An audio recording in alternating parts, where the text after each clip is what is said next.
أعوذ بالله من الشيطان الرجيم بسم الله الرحمن الرحيم يريد الله أن يخفف عنكم وخلق الإنسان ضعيفا يا أيها الذين آمنوا لا تأكلوا أموالكم بينكم بالباطل إلا أن تكون تجارة عن تراض منكم ولا تقتلوا أنفسكم إن الله كان بكم رحيما يريد الله أن يخفف عنكم سورہ نساء دا آیت نمبر 28 یرید الله والله تعالی غواړي ای يخفف عنکم چې کم کړستاسو څخه وخلق الانسان ضعیفا او پیدا کړل شوی دی انسان ضعیفا ضعیفا د دې آیات د مخکنی آیاتو سره مناسبت دادی چې الله تعالی په خپل احکامو کې ستاسو مصلحت او ستاسو د پاره رعایت کوي نو الله تعالی تاسو ته د دې اسانی جوړي چې تاسو ته د منځو سره نکاح کول جائز و او تاسو ته دغه محرمات څخه ما شوا د نور شذ سره نکاح کول جائز کړه او دغه رنګ د یوې څخه تر څلورو نکاح درته جائز کړه دا د الله تعالی احسان دی نو ګاکې په دې مبارک آیات کې د مخکنیو احکاماتو د حکمت او مصلحت وجه بیانې چې دا د الله تعالی ستاسو سره مصلحت او حکمت دی یرید الله اراده لري الله تعالی ان يخفف عنکم چې سپکوالی راولي عنکم سرتاسو باندې یعنی پر تاسو باندې احکامات سپک کړي وجد دې دا چې وخلق الانسان پیدا کړل شوی دی انسان په نسبت د نور مکلفینو ضعیفا ضعیفا په بدن او همت دواړو کې انسان په مناسبت د نور مکلفینو د الله تعالی نور مکلف مخلوقات دي تر هغه انسان ډیر ضعیف یعنی هم په بدن ضعیف دی او هم په همت باندې ضعیف په دې آیات کې د دې شی یادونه راغلل چې تاسو نکاح وکړئ د دې نکاح په کولو سره الله تعالی پر تاسو احکامات د اسانه کوي علماء د دې یو عجیب وجه فرمایلی هغه وایي چې الله تعالی د انسان د پاره د طبیعت او فطرت مطابق د نکاح کولو جواز ورکي یوازې په جواز بسنه و نسوه بلکې دا نکاح کول ورته سنت وګرځول او دا یو مستحب او سنت عمل وګرځاو او غیر نکاح کې اوسېدل دا فقط یا جائز او یا مکروه عمل دی ولو که یو سړی د محرماتو د ټولو کارو څخه ځان ساتي نو نفس نکاح نه کول دا فقط به یو جائز عمل وي د امام شافعی رحمت الله علیه په نزد باندې او په نور مذاهبو کې نکاح کول دا سنت او نکاح نه کول دا مکروه عمل دی نو وايي نکاح د انسان د ژوندانه د ضرورت د پوره کولو تر ټولو مهمه ذریعہ ده او دغه نکاح د انسان د نفس د پاکۍ تر ټولو مهمه ذریعہ ده چنانچه پیغمبر علیه الصلاۃ والسلام نکاح کول دا د نیم ایمان پر کېدل بلی پیغمبر علیه الصلاۃ والسلام فرمایي من تزوج فقد استكمل نصف ایمانه چاکه نکاح وکړه نو دې یقینا نیم ایمان کامل فلیتق الله فی نصف الباقی فدا باقی نصف کې دین او د الله تعالی څخه وبېری یعنی په دا نصف کې دین او بیا مهنت وکي هغه بیا ورته آسانی نو یو وجه خدا ده او بل وجه ده چې الله تعالی کا پر دې بندگانو باندې مشکل احکام یې شوی او ګران احکامات ور باندې وضع کړی وای نو هم په هغه کې هیڅ ممانعت او مضایقه نه و الله تعالی د خپل حکمت مطابق او د مصلحت او رعایت مطابق اغم کولای شي مګر الله تعالی داسې و نه کړ بلکې د خپل بندگانو ژوند او د دې حالاتو ته وکتل او پر دوی دغه سه اسانه احکامات د دوی د فطرت او غوښتنې مطابق شې شو نو دا اصل کې د الله تعالی پر ډیر لوی علم او پر عظیم حکمت او پر انتهایی زیات شفقت او رحم دلالت کوي چې د خپل بندگانو د پاره د احکامات یې شي حضرت عمر رضی الله عنه څخه یو قول د جلالین حاشیه را نقل کړی دی چې کڅوک غواړي چې پریس کې پر اخر شي الله تعالی رزق پراخه کې هغه دی نکاح کوي ځکه نکاح الله تعالی فرمایلی دی چې تاسو به د نکاح په وجه الله تعالی غنیان کی نو دوی دی وای د الله تعالی شرط پر ځای کی چې هغه نکاح ده وخلق الانسان ضعیفا، پیدا کړل شوی دی انسان ضعیفا د همت او بدن دواړو په اعتبار باندې. نو که انسان ته الله تعالی د دې جواز نه وای ورکړي نو بیا به انسان په ګناه کې لویدلی. یا ایها الذین آمنوا لا تأکلوا اموالکم بینکم بالباطل الا ان تکون تجاره. یا ایها الذین آمنوا اے د ایمان خاوندانو لا تأکلوا اموالکم تاسو مخری اموالکم خپل مالونه بینکم خپل ترمابین بالباطل فنا حق باندې الا ان تكون تجارتا مگر دا چې وي به تجارت عن تراض فرزابان منکم استاسو څخه ولا تقتلوا انفسکم او مقتلوا خپل ځانونه ان الله یقینا الله عز وجل کان دی بكم فتعصبانی رحیما پر مهربانا. یا ایها الذین آمنوا لا تأکلوا اموالکم بینکم اے د ایمان خاوندانو چې تاسو ایمان راوړی دی لا تأکلوا اموالکم تاسو مخوري مالون خپل بینکم خپل تر ما بین بالباطل په باطله طریقه باندې. یا ایها الذین آمنوا کی الله تعالی دلته یو ولسم حکم بیانی یو ولسم خطاب کی او دا یو ولسم خطاب دادی چې الله تعالی په مخکنی آیاتونو کې دا و فرمایل په شروع کې د سورۃ دا خبره رااله چې تاسو د الله تعالی څخه وبېریږئ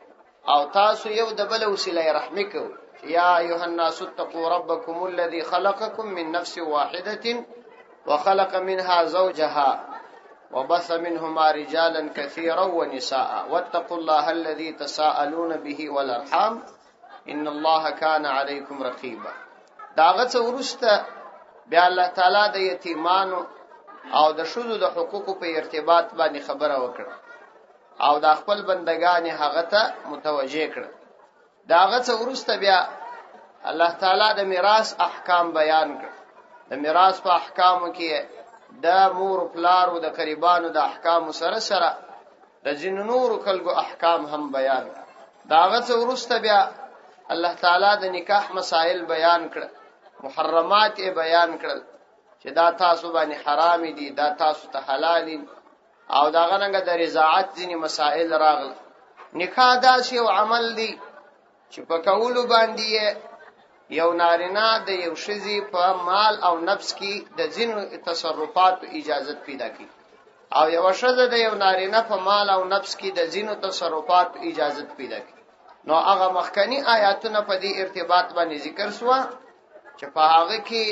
د خاص خلکو د حقوق یادونه و. په دې روانو آیاتو کې بیا الله تعالی د عامه انسانانو د حقوق یادونه کوي چې تاسو د بل مال مخوري د بل مال دا مخوري. عام خبره ده کدا غبل داستا ورور وي او یا دا بل مسلمان وي او یا معاهد کافر وي پردی وي قریب وي نږدې وي لری وي تاسو یې مال مخ. نو په مخکنی آیاتو کې گواکې حقوق بیان سول خاص پر روانو آیاتو کې عام حقوق بیانې چې تاسو د دې څمځان ساتي. یا ایها الذین آمنوا لا تأکلوا اموالکم بینکم بالباطل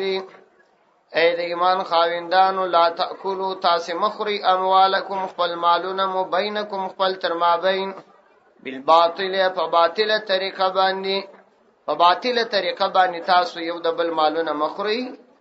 مطلب دا چې خپل مالونه ستا د ورور مالم ستا خپل مال بلل کیږي دا مخری پاوی کې تصرف مکو بالباطل په باطله طریقه یعنی غیر مباح طریقه باندې الا ان تكون تجارة عن تراض منكم مگر په یو طریقه باندې تاسو ته د دې مالو خړل روا دي.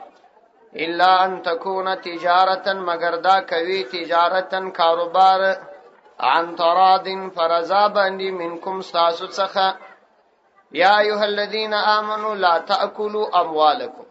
د تاکلو کلمه دلته استعمال شوې ده د دې څخه مراد یوازې خوراک نه دی بلکې دا یو اصطلاح ده چې دا مال مخوري. مطلب دا چې په غیر شرعي طریقه د چا په مال کې تصرف کول دا حرام. هغه که خوراک وي که استعمال وي که د چا مال را ګرځول وي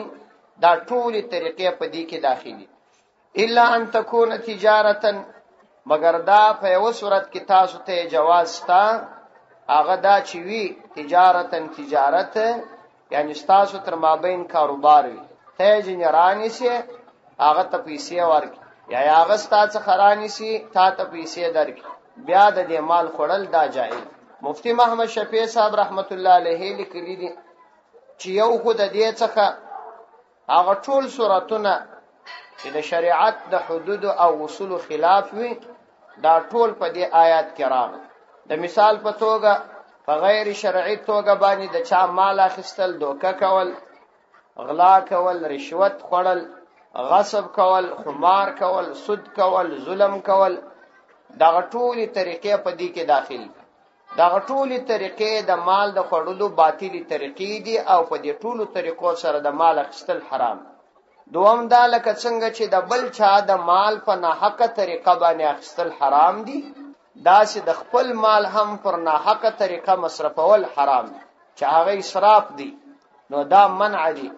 الله تعالی په دې آیات کې دا منع کړی الا ان تكون تجارتا مگر په یو صورت کې تاسو یو د بل مال خوړلای شي چې تاسو تر مابین کاروبار تجارت زموږ او تاسو په اصطلاح کې هغه کار ته ویل کیږي چې سړی د خارج څخه د بهر د ملک څخه د نن ملک ته شی راواردي او یا د ملک څخه د باندې باسي دته تجارت وایي اعلان کې په شریعت کې مطلق د دنیا کاروبار تجارت بلل کیږي یو سړی لړی کوي نو دام تاجر بلل کیږي یو سړی دکان کوي دام تاجر بلل کیږي د تجارت څخه دلته مطلق کاروبار مراد دی چې تاسو خپل تر مابین کاروبار کوي په شرعي طریقه باندې ان تراز منکم یعنی په دې صورت چې تاسو پر رضا باندې دا کار راغلی وي دا تجارت بس تاسو پر رضا باندې دا رضا دا دوه قسمه یو رضا د شرعي اصول مطابق ده یو رضا د شرعي اصول خلاف رضا ده هغه رضا نه د معتبره چې د شرعي اصول خلاف وي هغه رضا معتبره ده چې د شرعي اصول مطابق د شرعي اصول خلاف رضا فقهاو لیکلي دي چې په دې کې درې شان کراله هغه بیع نسی کی کبیع داسې بیع وا چې یا یوازې د بائع یعنی د خرڅون کې په ګټه وا بالابود ګټه پکشي کې وا خرڅون کې لره یا یوازې ګټه مشتری لره وا رانیون کې لره وا او یا یوازې ګټه معقود علیه لره وا هغه شی چې دوی دوا ور باندې عقد کی هغه لره وا او داسې ګټه وا چې هغه عقد یې تقاضا نه کول نو دا نسی کی زه مثال درته وایم په مثال مو سر خلاصيږي ان شاء الله یو سړی سرای خرڅي پر یو چا باندې دا هغه توای ز پرتا باندې دا سرای خرڅوم په دغه پیسو په دونه زمانہ به زبکش اوسې دا ګټه عقد یې تقاضا نه کوي د بائع ګټه نو په دغه شرط باندې دا بیع کول دا جائز نه دي دا بیع فاسده یا به شرط پریږدي یا بیع نه دي دوم صورت یې دا دی چې مشتری را ولاړیږي د یو دکاندار څخه کالی رانی سي هغه توای زه په دې شرط څخه رانی سم چې تبه ما ته خامخا په خیاتم را جوړه نو په دې صورت کې بیا دا ګټه د مشتری ده رانیون کې ګټه دا او داسې ګټه د چې عقد یې تقاضا نه کوي نو دغه شرط هم جائز نه دی یا به دا شرط پریږدي او یا به دا بیع علمنجزي دا جائز نه ده په دې صورت کې خو ما د رضا راغله لیکن دا رضا د شریعت د اصول خلاف یا د مثال په توګه زرا ولاړېږم ورته باندې یو غلام خرڅوم او دا وایم چې دا غلام به بیا پر بل چا نه خرڅه دا د هغه شی ګټه ده چې ما او ته عقد ور باندې کوو دې ته معقود علیه وای نو کله یو د دې درو صورتو څخه د عقد خلاف شرط رالی دغه بیع نسی کی دغه بیع ته فاسده بیع وای او یو باطله بیع ده باطله بیع هغه بیع ته ویل کیږي چې د اوله سره غ بیع سینسی یعنی په اصل عقد کې دا اوله سره بیع سینی د مثال په توګه بیع دې توای چې مبادله المال بالمال بالتراضی د مال په مقابله کې ورکول پر رضا سره د یو طرف اگر سری مال نه وي لکه سود اوس په سود کې خو مال نشته د یو طرف څخه مال او یا یو شی د اصل سره څخه مال نه یي دا شی چې په اسلام کې مال نه بلل کیږي مثلا پر شراب باندې بیع سره وي یا پر خنزیر باندې بیع سره وکي دا د اول سره مال نه او یا د مثال په توګه د بل چا شی چې د ملکیت نه دی دا خرج دا نسی کی په دې کې که رضا راغله ام نسی کی نو د رضا معنا دا نه ده چې په ارزای کې مشتری او بائع سره راضي سول بس جائز وي بلکې په رضا کې د شرعي اصول مراعات کول لازمی دي کدا نه و جائز نه دي البته ځینې صورتونه شریعت هغه مستثنا کړي هغه د دې کې یو سړی پر چا باندې سرای خرج کې دا ورته وای دا سرای خو ما پر تا خرج کړی دی خو در درو ورځې پوری ما ته خيار دی کما بیرته ستاسو خراګرځوي نو زه راګرځولای شم او یاد مثال په توګه مشتری ورته وایي چې زه ستاسو رانیسم او ما ته د درو ورځې اختیار دی کزما خوشتو اخلمه کني بیرته ردوم نو دا د عقد خلاف یو عقد نه دی چې سړی وکي نو دا جائز دی یاد مثال په توګه ته دا ورته وایي چې دا شیخ زرانیسم لیکن و په دا شرط چې زه ګورم کپدی کې عیب و بیرته دردو دې ته خيار العیب وایي نو دام جائز دی او یاد مثال په توګه ورته وایي چې دا شیخ زرانیسم خو مال دلی نه دی زه ګورم د قتل تر وخته پوری نو دې ته بیا خيار الرؤیت وایي دا جائز دی او که یو سړی یو چا باندې شی خرج کې په دې باندې ورته وایي چې دا شی دی وی ګوره زه اوس د دې شی د ټول عیوب څخه ځان بری کوم بیزاره کوم آینده که په دې شی کې عیب پیدا سو دا بیا په ما باندې ته حق نه لري چې پر ما باندې ته دعوه وکړي نو دام سیدی ځکه چې په هغه صورت کې ابل کاسته اختیار وکړ سوی دی چې هغه کاملا دا شی وګوري دا که ورسته عیب پکښ پیدا کیږي او دای په عقد کې په اول سر کې ورته وایي چې زه د ټول عیب څخه ځان خلاصوم بیا آینده په ما اړه نه لري نو په هغه صورت کې دا بیع صحیح کیږي دا کسب بیا دعوه نور باندې کوي نو الله تعالی فرمایي الا ان تكون تجارتا عن تراض مگر په دې وجه چې وی به تجارتن یو تجارت عن تراض فرضا باندې منکم تاسو څخه چې دا شرط په پدې کې د نور ټول شرایط معتبره او مطابق وي الا ان تكون تجارتا صادره عن تراض منکم عبارت بداسي جوړ نو دا خو مالی تصرف سو چې تاسو د بل په مال کې بغیر شرعي طریقه تصرف مکوئ اوس د ځان تصرفات بیانې ولا تقتلوا انفسکم او تاسو مقتلوي انفسکم خپل ځانونه تاسو خپل ځانونه مقتلوي یعنی یو بل مسره قتلوي دا بیا ځاني تصرفات دي لکه د بل په مال کې چې تصرف منع دي دغه صفزان کې هم تصرف منع دي د یو انشاء قتلول د یو مسلمان او یاد داسې کافر قتلول چې معاهد وي وعده کړی مسلمانانو سره معاهده کړی یا امن ورکړل سوی نو د هغه قتل هم جائز نه دی ولا تقتلوا انفسکم تاسو مقتلوي انفسکم خپل ځانونه ان الله کان بكم رحیما یقینا دی الله عز وجل بكم فتاسبنی رحیما کامل رحم کوونکی یعنی الله تعالی په تاسو دا رحم کړی دی چې تاسو یو د بل د zarar رسولو څخه منع کړی یاست نو چې کله ته بل ته zarar نه رسې نو هغه ته zarar نه رسې او دا د دې وجه ده چې الله تعالی پر تا باندې رحم کړی ومن يفعل ذلك عدوانا وظلما فسوف نصليه نارا ومن يفعل ذلك او څوک چې وکړي ذلك دغه فعل عدوانا فظلم باندې وظلمن او فظلم سره فسوف نصليه نارا نجر دي چې موږ باغ داخل کو نارن اورته ومن يفعل ذلك او څوک چې وکړي ذلك دغه عمل یعنی دغه قتل یعنی قتل کو چون کې اشد دي د دادو امرینو یو د چا په مال کې تصرف دام حرام دي او بل د چا په نفس کې تصرف دام حرام او په نفس کې تصرف د مال تر تصرف شدید حرام دي ځکه نو الله فرمایي و من يفعل ذلك څوک چې وکړي دغه کار یعنی دغه قتل وکي عدوانن په سرکشي سره یعنی هیڅ شرعي وجه نه وي یعنی نه تجاوز په خطا کې د فعل وي او نه تجاوز په خطا کې د رای وي بلکې مطلق ظلم وي وظلم او په ظلم سره فسوف نصليه واجر دي چې موږ به هغه داخل کو نارن اورته یعنی عدوان و ظلمن څخه اشاره و دې ته د قتل خطا نه عمدن دی دا کار وکي نو موږ به د جهنم ته داخل په قتل خطا کې دوه صورت راځي یو خطا په فعل کې ده یو خطا په رای کې دې ته قتل خطا فی الرای او قتل خطا فی الفعل وای په الفعل قتل خطا دې ته وای چې یو سړی هغه ښکار ولي یعنی دای دغه فعل کی هغه مرمی پر یو عام سړي باندې ومشت. نو په دې صورت کې دا خطا په فعل کې ده، یعنی ستا په فعل کې خطا شو. او دوم صورت دا دی چې ته پر ښکار دا ګمان کوي چې دا ښکار دی هغه په انسان کې ولګي، نو دا به خطا پر رایه ده، فرایه کې خطا ده. یو خطا په فعل کې رااله، یو خطا فرایه کې رااله.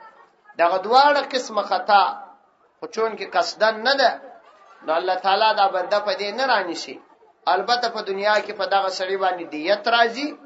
او کفاره به ورکي، یعنی د کفاره روزي چې شپته روزي دي مسلسل دا بنيسي. او الله تعالی د آخرت په عذاب کې نه را گرفتار کوي ځکه د قصد او اراده د دې نه وکړي. نو دلتم چې دا عدوان او ظلمن کلمه سره ذکر شوی ده، مطلب دا چې قصدن او عمدن دا کار وکړي چې په دنیا کې سزا بیا قصاص دي.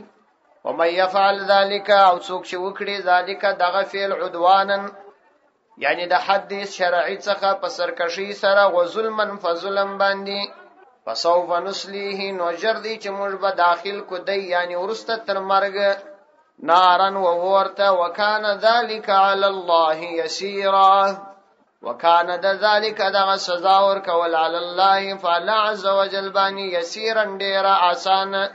الله تعالی ته دا سزا ورکول و دې قاتل لره دا ډیر آسان ده، الله تعالی ته ګران کار نه دی ځکه چې الله تعالی هیڅ اهتمام او اسباب ته حاجت نه لري چې یو سړی د دې احتمال او ګمان پیدا کړي چې کېدلای شي په دغه وخت کې اسباب برابر نشي او نور وسایل مهیا نشي نو سزا وځندېږي، بلکې دا چې مسله نه ده.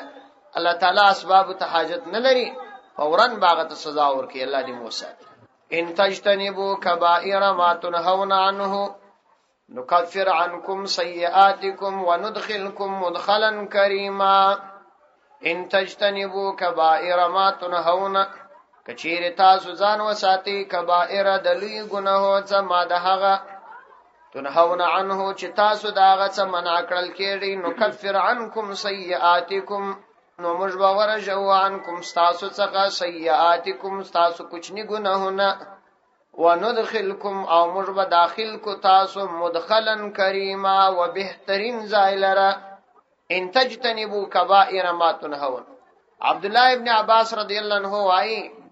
چې سورۃ النساء کې 8 آیاتونه داسې آیاتونه دي چې د المر پر کوم دنیا باندې راخیږي تر دغه ټول دنیا خیر. هغه 8 آیاتونه یو دغه آیات دي چې ان تجتنبوا كبائر ما تنهون، او یو هغه مخکې آیات و چې دا او وشتم آیات والله يريد ان يتوب عليكم، او بل دا دریم آیات دا يريد الله ان يخفف دا آیات، او رست څلور آیاتونه نور روان دي. یو آیات دا څلور دادي څلور رست راځي چې دا تر دې دنیا او تر دا دنیا کې چې څه دي تر دې ټول خیر دي. چې په دې آیاتو کې الله تعالی د خپل بندگانو سره د څومره لوی احسانات اعلان کړي چې د خپل بندگانو سره په هغه کې نرمي او د خپل رحم یادونه کړي. نو یو دا غو څخه دغه آیات که تاسو د کبیره ګناهو څخه ځان وساتئ نو موږ به تاسو صغیره ګناهونه معاف. دلته درې خبرې دي. اوله خبره دا ده چې صغیره او کبیره ګناهونه چاته وایي. امام الحرمین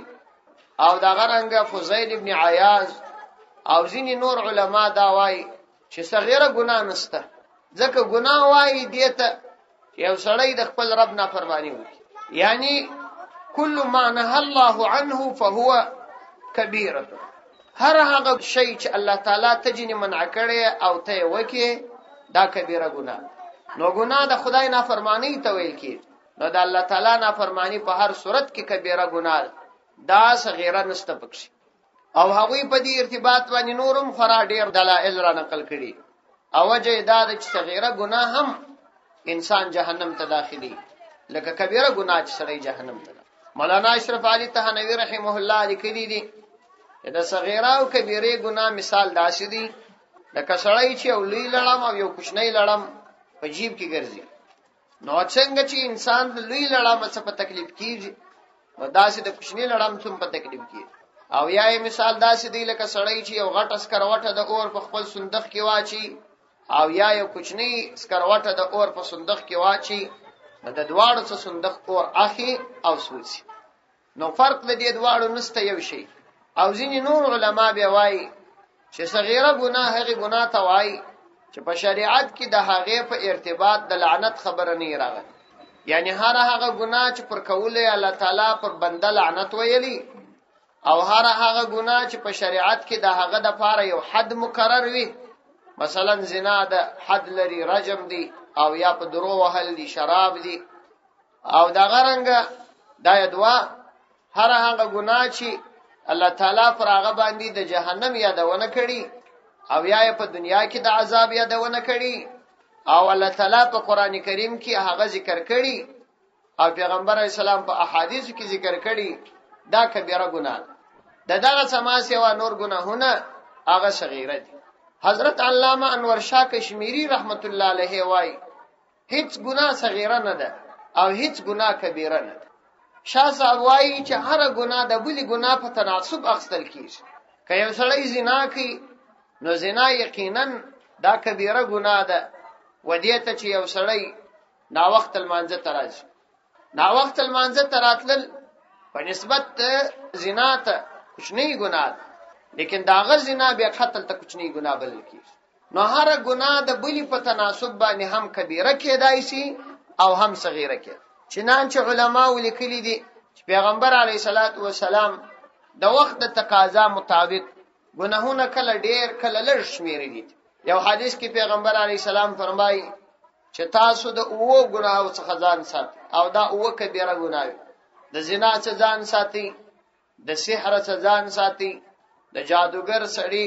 تصدیق مکوئ، هغه رنګه د جنگ په میدان کې مزغلی، لمونځ د خپل وخت مقضا کوئ، د مور او پلار نافرمانی مکوئ، پر پاک لمنو شذ باندې تهمت ملګوي، دا کبیره ګناهونه. بل ځای پیغمبر علی السلام فرمایي تر ټولو لوی ګناهونه د الله تعالی سره شریک نیول دي، د مور او پلار نافرمانی کول دي، د درواغ قسم اخیستل. بل ځای پیغمبر علی السلام فرمایي تر ټولو لوی ګناه د جهاد په میدان کې هغه زغاسته کول دي، ملګری پرې شو دي. مختلفو ځایو کې مختلفو وختو کې پیغمبر علی السلام مختلف ګناهونه شمیرلي. نو د شان ورشا کشمیری رحمه الله خبره تقریبا د ټولو د پاره یو قولی فصیل دی چې هر ګناه هم صغیره ده او هر ګناه هم کبیره ده. خو الله تعالی د خپل بندگانو سره د دې وعده کوي که تاسو صالحه اعمال وکړي، یعنی کبیره ګناهونه پرېږدي، نو تاسو صغیره ګناهونه چې په غفلت تاسو څخه سي دا به مجمع کو. قاعده دا ده چې صغیره ګناه الله تعالی په طاعات او عبادت باندې معافي، او کبیره ګناه الله تعالی بیل توبه نه معاف. مثلا که یو سړی غفلت جنې کیږي په یو مجلس کې کمزورې خبره جنې وسی د فکر نه، یا مثلا بد نظری ورڅ وسوله بیا یې ځان را کنټرول کی، یا سروز مروز جنې واور د ځان یا کنټرول کی، او یا دا ټي وي ته وکړل، دا ټي وي ته قتل ګناه ده، دا ګناه ده، لوی ګناه ده. ځینې کسان دا ګناه نه بول ګناه ده، نو دې ته وکړل، لیکن بیا ورسته په عبادت باندې ودرېدي، مانځه ترالي پر خپل وخت او د ستازه کوي، مانځه ترالي مانځه کې شرکت وکي، الله تعالی دغه ګناهونه په دې واجبانی ور معافي. ځکه په طاعات باندې صغیره ګناهونه معافي. چنانچه روایت کې راځي یو کس پیغمبر علیه الصلاۃ والسلام تراغلی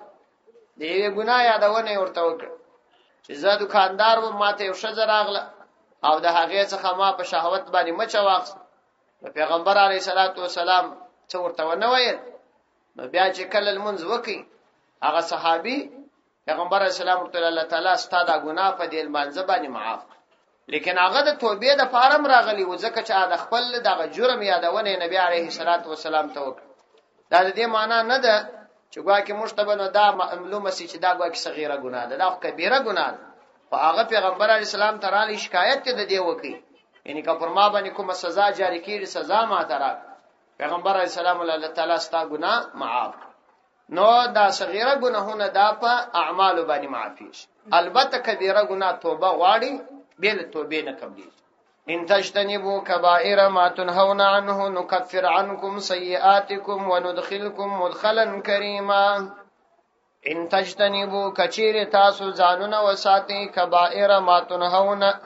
د لوی لوی ګناهو څخه، هغه لوی ګناهونه تنهون عنه چې تاسو داغه څخه منع کړل کیږي، نکفر عنکم نو مجبور جو استاسو څخه په اعمال حسنه سره سیئاتکم استاسو بد اعمال استاسو کوچنی ګناهونه ځکه چې دا کوچنی ګناهونه هم دوزخ ته د تللو باعث ګرځیدلای شي وندخلکم مدخلا کریما او موږ به داخل کو تاسو مدخلا کریما او بهترین مدخل او ځای لره یعنی جنت ته به موږ تاسو داخل کو الله دې د نیکو اعمالو توفیق را نصیب کړي صدق الله العظیم